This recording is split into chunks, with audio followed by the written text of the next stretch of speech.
Halo, selamat datang di video saya. Kali ini saya akan menjelaskan tentang fungsi kontinu. Pada dasarnya fungsi kontinu ini sudah kita pelajari di kalkulus.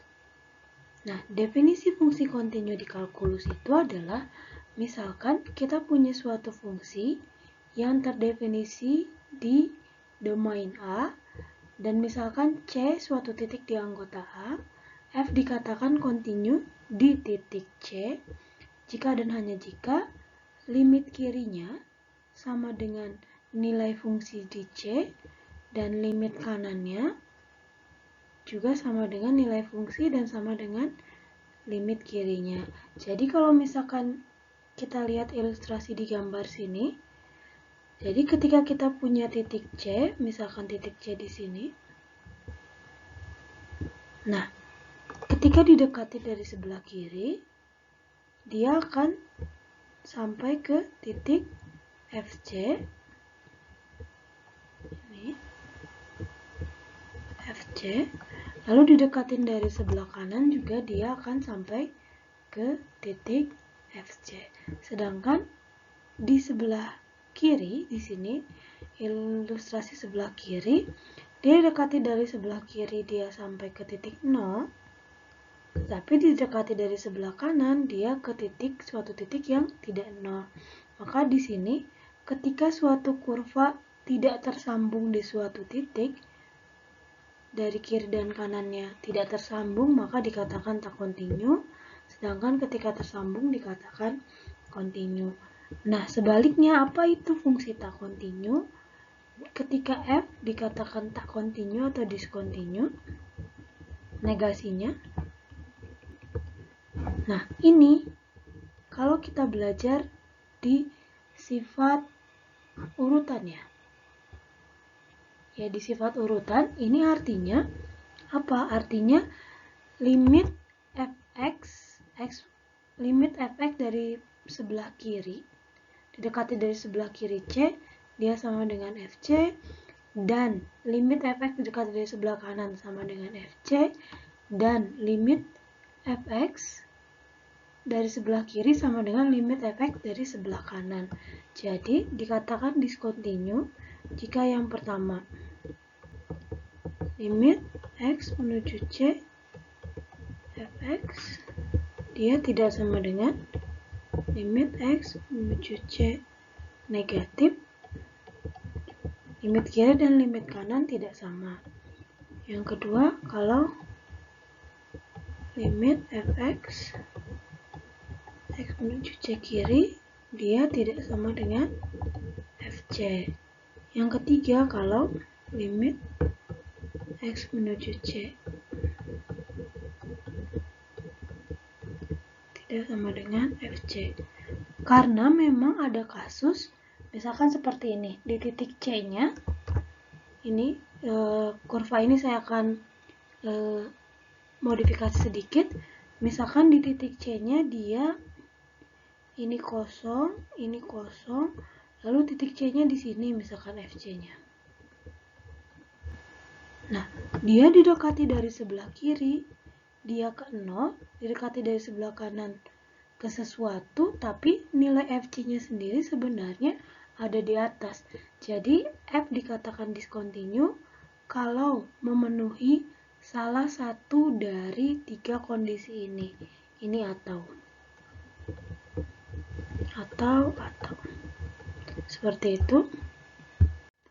Oke, selanjutnya arti dari X menuju C. Ketika X menuju C, maka Fx menuju FC. FC itu artinya apa? Artinya jarak antara Fx dan FC itu dia dekat sekali.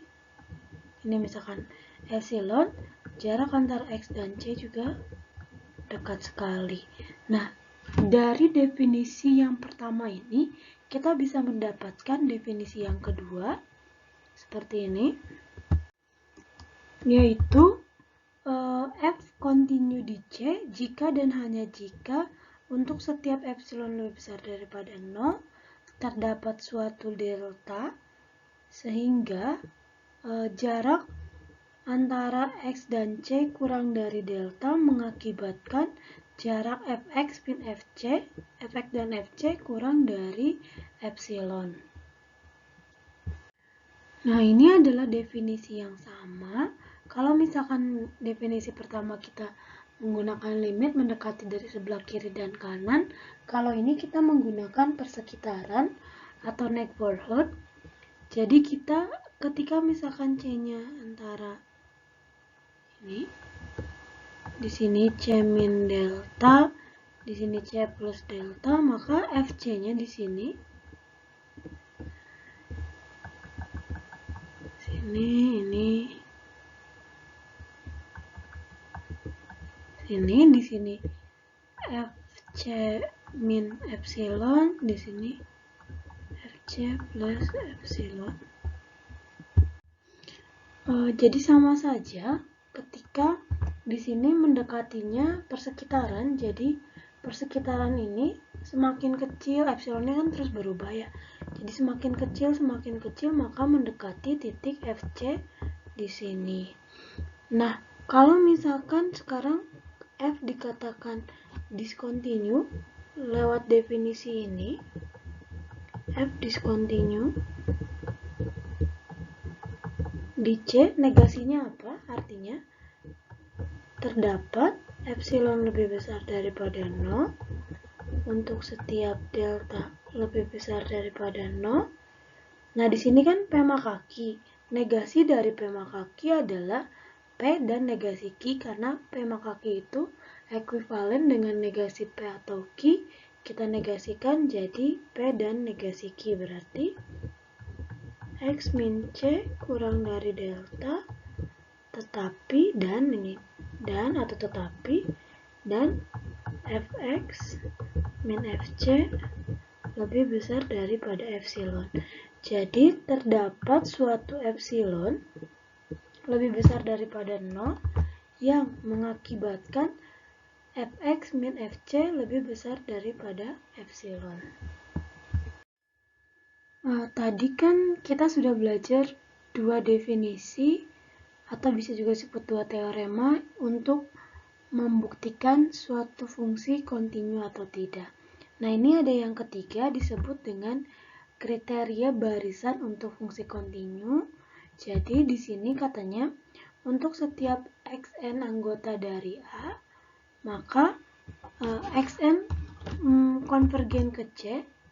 Untuk setiap xn anggota A dan xn konvergen ke C mengakibatkan Fxn konvergen ke Fc.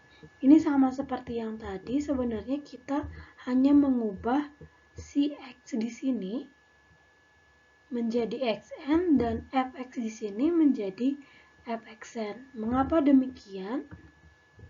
Kalau kita gambarkan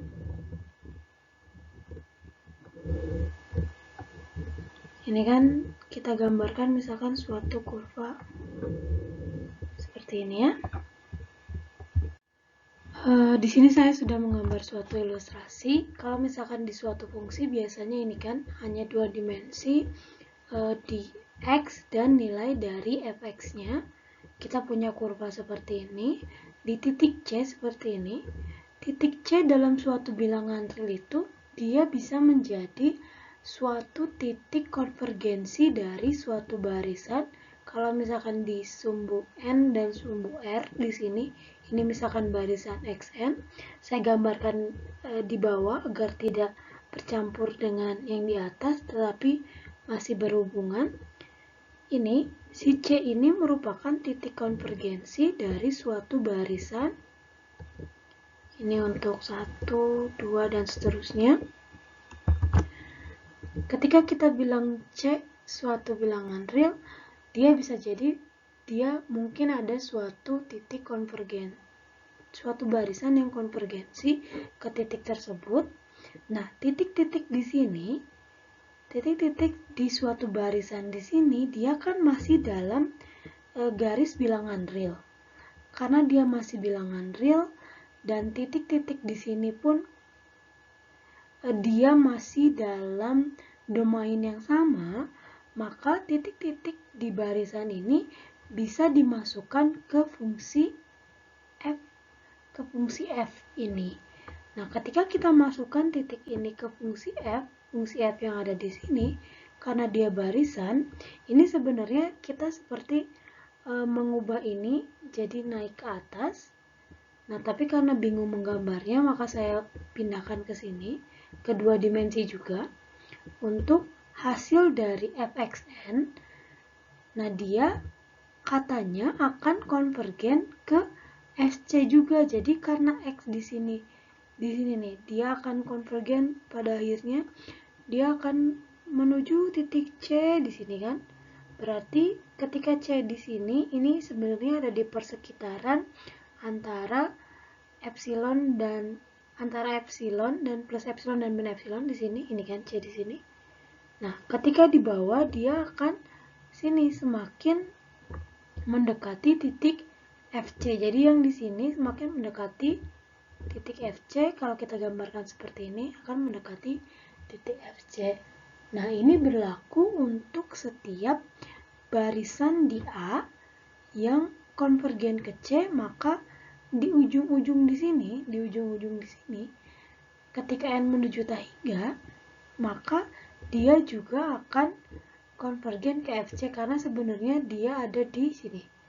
Si titik-titik, kalau kita gambarkan si titik-titik ini yang ada di sini ini, sebenarnya dia ada di persekitaran antara C min epsilon dan C plus epsilon. Nah, ini titik-titik yang ini, kalau kita bawa dia ada di persekitaran antara FC. Oh, ini maksudnya C plus delta, maksud saya yang ini.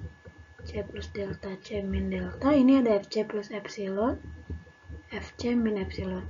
Mudah-mudahan paham ilustrasinya ketika ini dibawa ke titik di sini.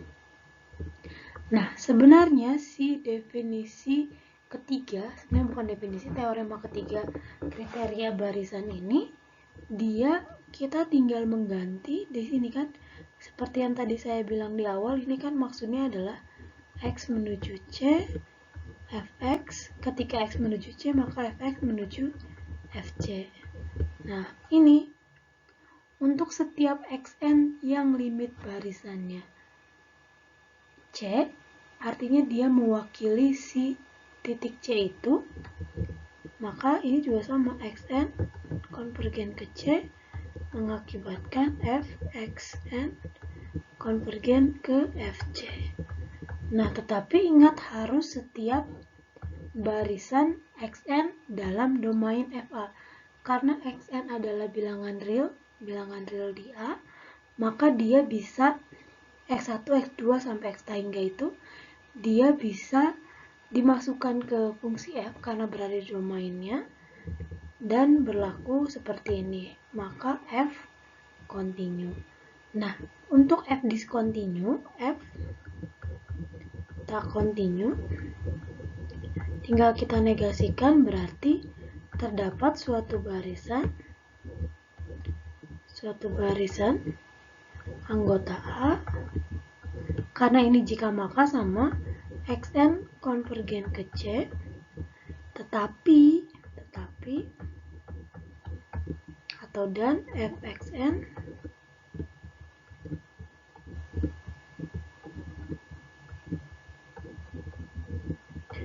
tidak konvergen ke Fc. Oke, nanti penggunaan tiga definisi ini akan lebih enak dijelaskan di contoh di akhir video ini. Jadi pada dasarnya kita sekarang sudah punya 3 cara untuk membuktikan suatu fungsi itu kontinu, yaitu dengan limit, yang kedua dengan definisi epsilon delta, yang ketiga dengan kriteria barisan untuk fungsi kontinu. Membuktikan ketak kontinu juga sama, negasi dari ketiga definisi ini. Nah, sebelum kita ke contoh, kita kan sudah belajar tentang sifat-sifat dari limit. Sifat-sifat dari limit ini pernah kita gunakan di teorema limit untuk barisan, teorema limit untuk deret. Nah, di sini teorema limit untuk fungsi kontinu. Jika kita punya dua fungsi yang kontinu di titik yang sama, fungsi ini juga dia berada di domain yang sama, atau khususnya dia irisan di titik domain C, maka kita punya tiga sifat teorema limit yang biasa kita gunakan. Yang pertama adalah kombinasi linier dari fungsi f dan g, juga kontinu di C, untuk sembarang alfa dan beta anggota bilangan real. Nah, mengapa demikian? Kalau misalkan kita pakai definisi limit, ini akan mudah sekali. Kita akan membuktikan limit alfa f plus beta g itu ini x menuju C.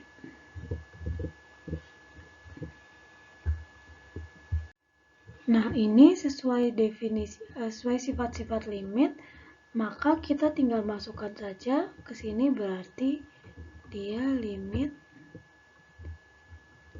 alfa fx plus beta gx x menuju C. Di sini berarti jadi limit alfa fx plus limit beta gx tetap sama, x menuju C, x menuju C. Nah, di sini tinggal jadi alfa limit fx x menuju C plus beta limit x menuju C gx. Oke, kalau misalkan ini kan fx limitnya karena f kontinu, maka dia jadi fc karena gx kontinu dia jadi gc, maka ini akan sama dengan alfa f plus beta g c. Seperti itu, maka dia kontinu. Lalu jika ingin dibuktikan dengan teorema,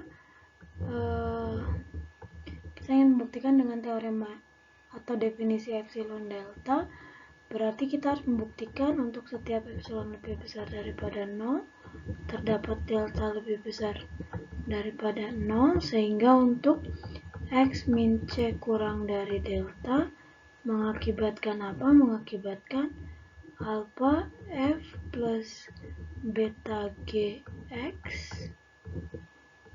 dia kurang dari alfa f plus beta g c, seperti ini, kurang dari epsilon. Nah, ini sebenarnya saya tidak akan menguraikan di sini, tapi kita bisa menggunakan, kita uraikan di sini menjadi alfa fx dan beta gx. Di sini juga sama. Lalu kita kelompokkan alfa f dengan alfa f di sini, gx jadi min gc. Lalu ini juga sama, beta g dengan beta gx dengan beta gc. Lalu di sini nanti jadi gx min gc. Lalu dengan ketaksamaan segitiga nanti kita bisa peroleh gx min gc-nya itu kita menggunakan definisi g kontinu di C di sini, fx min fc juga sama menggunakan definisi kontinu di C di sini. Nanti kita tinggal manipulasi nilai epsilon di sini. Jadi kita bisa menggunakan epsilon per 2 atau epsilon per alfa di sini untuk yang f. Lalu untuk yang g kita jadi epsilon per maksud saya epsilon per 2 alfa untuk f, epsilon per 2 beta untuk g, agar nanti di akhirnya menjadi epsilon di sini. Tapi kebayang ya, intinya seperti itu, sama seperti yang kita gunakan untuk membuktikan limit barisan. Nah, yang kedua adalah perkalian dari dua fungsi kontinu, maka perkaliannya adalah fungsi kontinu. Pembuktiannya hampir serupa, nanti juga bisa digunakan pembuktian epsilon delta, boleh juga menggunakan pembuktian dengan barisan kriteria barisan. Yang ketiga, tapi saya tidak akan terlalu bahas di sini. Yang ketiga, pembagian F per G, dia kontinu jika GC-nya tidak sama dengan 0. Jadi F-nya kontinu, G-nya kontinu, tapi GC-nya tidak sama dengan 0, maka FG itu kontinu. Ini disebut ketika misalkan ininya F-nya polinom, misalkan G-nya polinom, maka ini menjadi rasional, polinom rasional. Terus kita akan bisa membuktikan kalau F per G itu kontinu kalau GC-nya tidak sama dengan 0. Lalu selanjutnya untuk fungsi komposisi terdapat sedikit perbedaan dalam premisnya, yaitu jika G kontinu di C dan F kontinu di GC, maka F noktah G atau FOG atau F komposisi G juga kontinu di C. Pembuktiannya bisa dibaca lagi di buku. Nah, teorema ini akan sangat berguna sekali. 4 teorema ini akan sangat berguna sekali dalam kita menentukan suatu fungsi apakah kontinu atau tidak. Kita langsung ke contoh sekarang. Nah, di sini saya ada 2 contoh, yaitu ketika F adalah fungsi Schelling. Fungsi Schelling itu fungsi bilangan bulat terbesar. Jadi ketika kita punya 1,5, dia dibulatkan ke atas jadi 2. Nah, sekarang fungsi Schelling ini buktikan ketika X-nya sama dengan M, dia diskontinu. Nah, yang kedua adalah kita akan membuktikan polinom berorder 2 itu selalu kontinu di titik manapun. Nah, kita ke yang satu dulu. Untuk membuktikan diskontinu, kita bisa menggunakan tiga definisi di awal. Kalau kita mau menggunakan yang pertama, definisi yang pertama, kalau kita menggunakan definisi pertama, berarti kita tinggal menunjukkan limitnya, limit kiri dan kanannya tidak sama. Berarti coba kita ambil sembarang, misalkan ini karena ini untuk setiap M anggota N, sembarang M anggota bilangan asli, maka F M sama dengan, karena dia bilangan asli, maka ini bilangan bulat terbesarnya adalah M. Oke. Lalu selanjutnya limitnya, limit X menuju C dari kiri untuk M. Oke, ini bukan C tapi M. M didekati sebelah kiri dari ini X. Nah, kalau misalkan kita gambar si kurva dari fungsi ini, kalau kita mau gambar, dia akan seperti ini.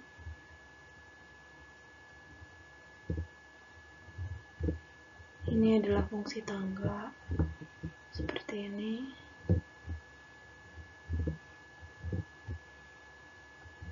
Oke, kurang lebih seperti ini. Jadi ketika misalkan M di sini, ketika si M ini didekati dari sebelah kiri, maka hasilnya, ketika didekati dari sebelah kiri, maka hasilnya adalah M. Tetapi ketika kita mendekati dari sebelah kanan,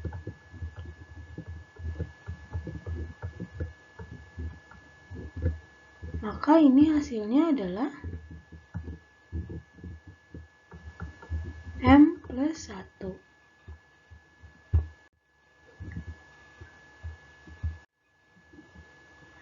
Karena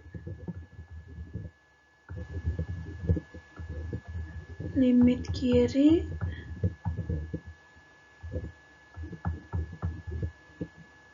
tidak sama dengan limit kanan,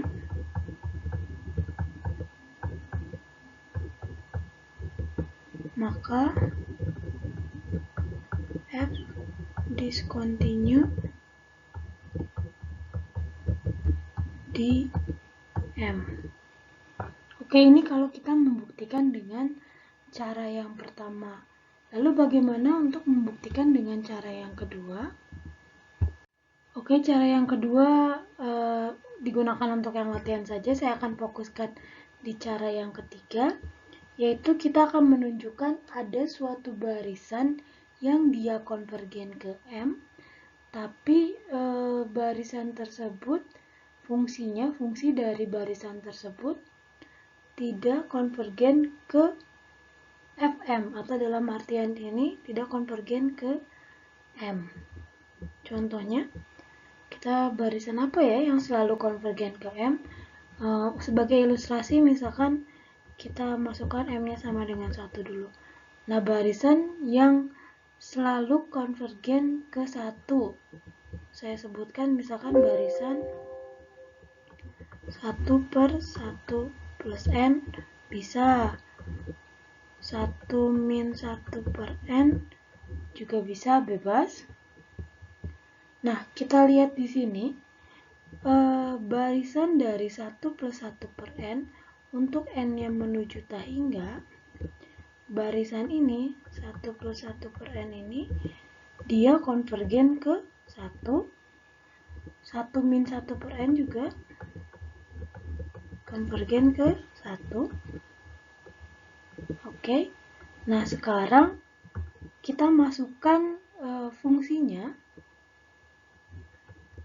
1+1/N ini sama dengan apa? Karena 1 lebih sedikit tapi dia tidak sampai ke 2, maka ini dia sampai ke 2 untuk N yang sama dengan 1, tetapi untuk N yang lain dia kurang dari 1, ini sama dengan 2. Sedangkan yang bawah ini sama dengan 1 ya. Oke, sama dengan 1 ya. Nah, dari sini saja kan harusnya setiap barisan, kalau kita bisa menunjukkan suatu barisan yang dua barisan yang titik konvergensinya tidak sama, juga boleh seperti ini, atau suatu barisan yang limit kirinya tidak sama dengan limit kanan, dalam artian ada subbarisan dari barisan ini yang konvergennya berbeda. Nah, tapi di sini saya menggunakan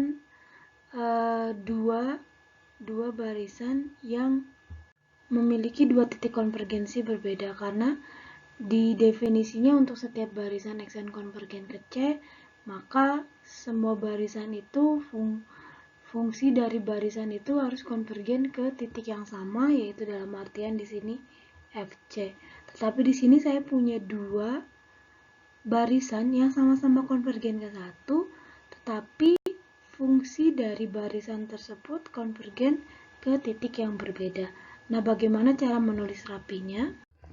Oke, seperti yang dijelaskan di ilustrasi dengan M-nya sama dengan 1. Di sini karena kita harus mengambil untuk setiap M, maka kita ambil sembarang M anggota bilangan asli. Lalu untuk N yang menuju tak hingga, maka perhatikan bahwa barisan dari M+1/N konvergen ke M dan M-1/N juga konvergen ke M untuk N yang menuju tak hingga, tetapi fungsi dari barisan M+1/N ini, kalau kita masukkan ke fungsi Selling, ini kan M ditambah sesuatu 1/N ini antara 0 dan 1 kan, maka dia jadi M+1, sedangkan Fm-1/N dia sama dengan Selling M-1/N dia sama dengan M.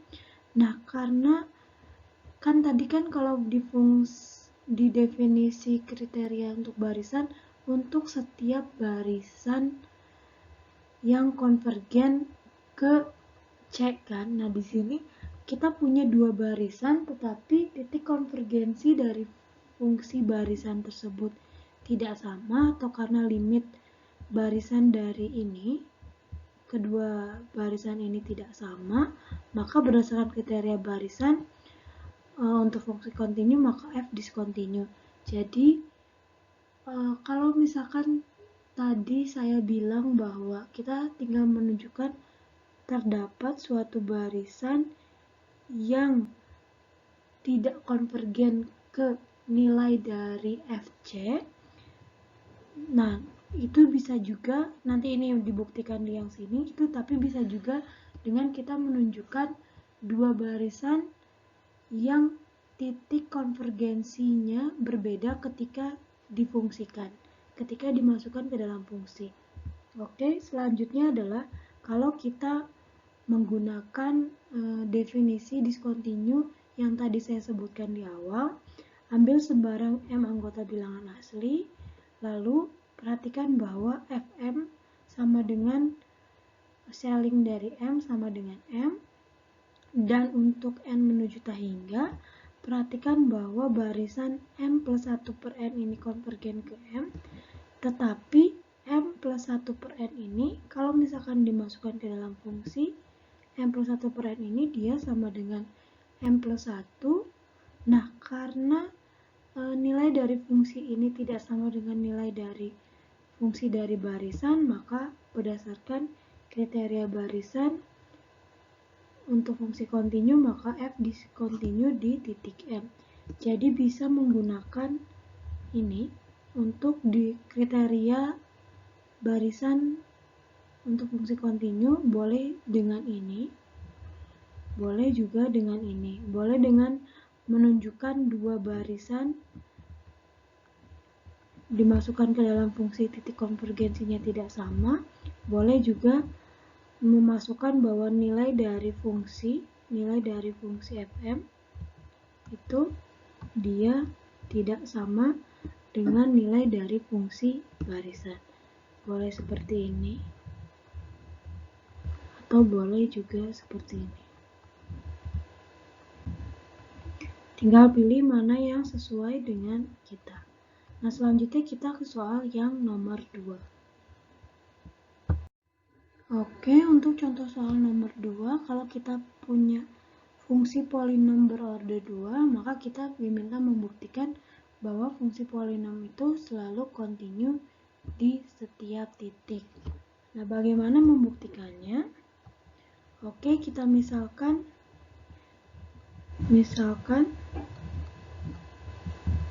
fx sama dengan px kuadrat order 2 qx plus c.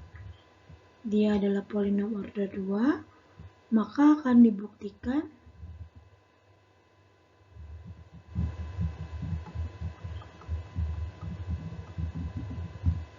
f kontinu, ini PQR, f kontinu di C. Nah, boleh saja kita membuktikan dengan menggunakan 3 teorema yang di awal, namun saya di sini akan menggunakan teorema limit untuk fungsi kontinu. Perhatikan bahwa misalkan saya punya IX, dia sama dengan X, ini jelas kontinu.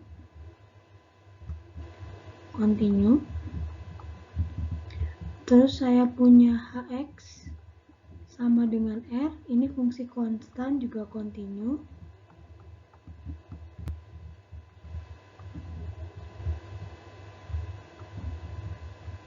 Oke, karena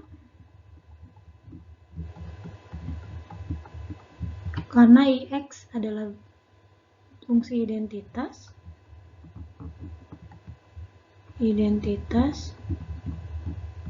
kontinu kan, kita tahu ini kontinu. Lalu HX fungsi konstan kontinu.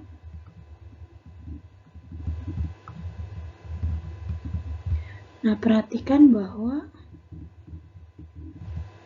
bahwa fx itu sama dengan P dikali IX dikali IX ditambah Q dikali IX ditambah HX.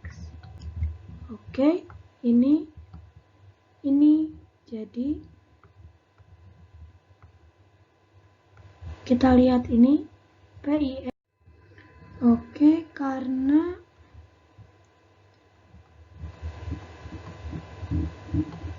IX kontinu, maka berdasarkan teorema limit,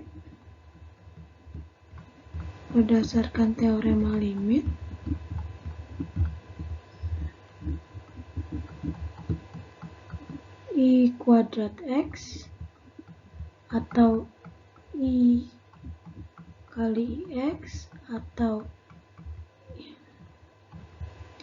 IX kali IX dia kontinu. Lalu apa ini? Q kali IX juga kontinu.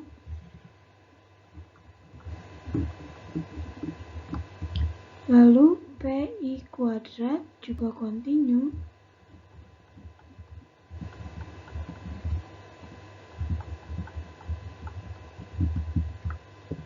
Maka kombinasi linearnya PI kuadrat X plus QIX plus HX karena merupakan penjumlahan dari fungsi-fungsi kontinu, maka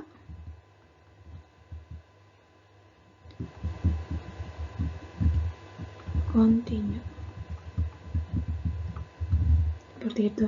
Jadi dengan menggunakan teorema limit, karena polinom itu selalu merupakan kelipatan dari fungsi identitas dijumlahkan dengan fungsi bilangan konstan, yaitu R kalau di sini, maka dia akan menjadi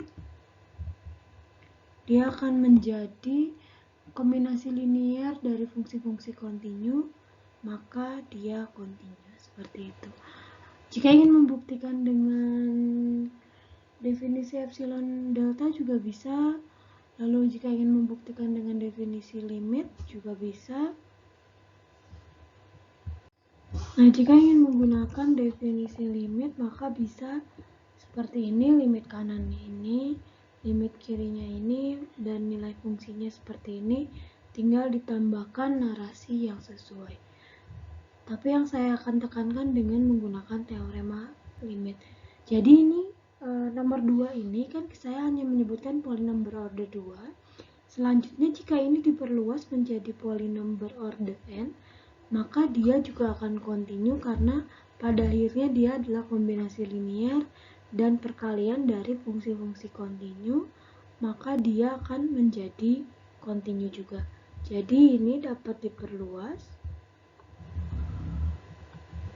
Polinom berorder berapapun selalu kontinu.